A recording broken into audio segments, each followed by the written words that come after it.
ये बात है फरवरी 2019 की, जब कुछ मछुआरे मछली पकड़ने के इरादे से इटली के एक तट से समंदर में पहुंचे। जब वो समंदर के बीचों बीच थे तो उन्हें कुछ दूरी पर कुछ तैरता हुआ दिखा। शुरू में तो उन्हें लगा कि शायद ये कुछ लकड़ी के टुकड़े हैं, लेकिन जब पास जाके उन्होंने देखा तो वो ये देख के हैरान रह गए कि वहां पर दो हिरन तैर रहे थे। Oh my God! अब ये हिरन समंदर के बीचों बीच कैसे पहुंचे, ये आज तक एक रहस्य है। बहरहाल उन मछुआरों को दिल से धन्यवाद, क्योंकि उन्होंने उन हिरणों को बचाने की सोची। तो उन मछुआरों के लिए एक लाइक तो बनता है। दुनिया का सबसे बड़ा क्रिकेट स्टेडियम इंडिया में है। Oh my God! पर यह सच है गाइस। मैं बात कर रहा हूं गुजरात के सरदार वल्लभ भाई पटेल स्टेडियम की, जिसकी सिटिंग कैपेसिटी 1,10,000 दर्शकों की है।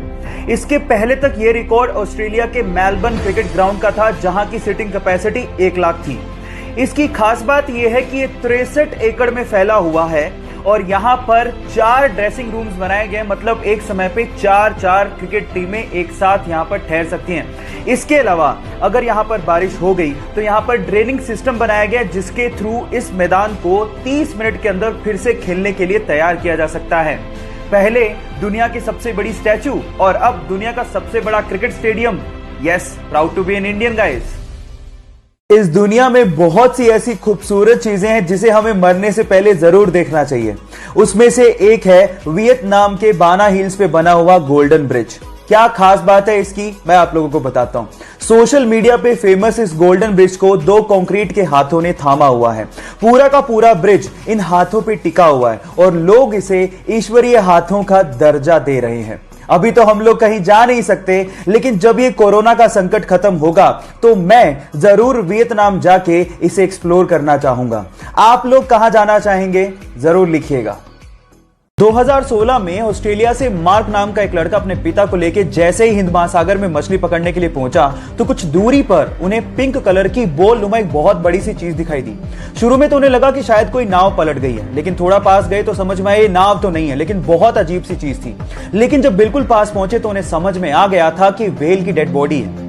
अगर आपको इन फ्यूचर कुछ ऐसा दिखे तो तुरंत उसे दूर भाग जाइए, नहीं तो आपकी जान भी जा सकती है। होता कुछ यूं है कि व्हेल के मरने के बाद उसके अंदर के बैक्टीरिया गैस प्रोड्यूस करने लगते हैं। अब चमड़ी मोटी होने की वजह से वो गैस बाहर नहीं निकल पाती और प्रेशर बढ़ने की वजह से वो फट पड़ती है।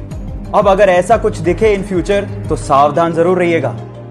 ये घटना है जनवरी 2020 की, जब पाकिस्तान के लाहौर में लोगों में तब डर का माहौल पैदा हो गया जब उन्होंने आसमान में एक बड़ा सा उड़ता काले रंग का छल्ला देखा।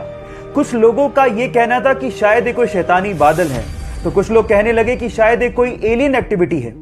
यही सेम काला छल्ला इंग्लैंड में भी देखने को मिला और यही सेम काला छल्ला कैलिफोर्निया में भी देखने को मिला। कुछ लोगों का कहना था कि शायद ये आग से निकले काले धुएं की वजह से बना हुआ हो सकता है, लेकिन दमकल कर्मियों का कहना था कि जब ये छल्ला दिखा तो आग लगने की कोई घटना हुई ही नहीं थी। तब ये क्या है गाइस? बहुत सारी इस धरती पर ऐसी रहस्यमयी घटनाएं होती हैं जिसका जवाब विज्ञान के पास भी नहीं है।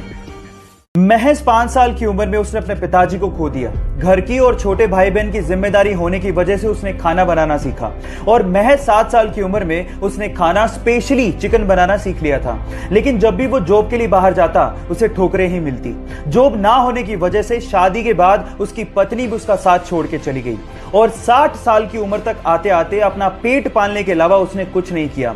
लेकिन जब रिटायरमेंट का वक्त था तो उसमें जुनूनियत जाग गई और उसके बाद अपनी यूनिक चिकन रेसिपी की वजह से उसने एक ऐसा रेस्टोरेंट शुरू किया जिसकी आज पूरे विश्व में 118 देशों में चेन्स हैं। यस गाइस, मैं बात कर रहा हूं KFC restaurant owner colonel Harland Sanders की। गाइस, ये बात आप याद रखिए कि अगर आपको किसी चीज के लिए जुनूनियत है तो उम्र कभी मायने नहीं रखती।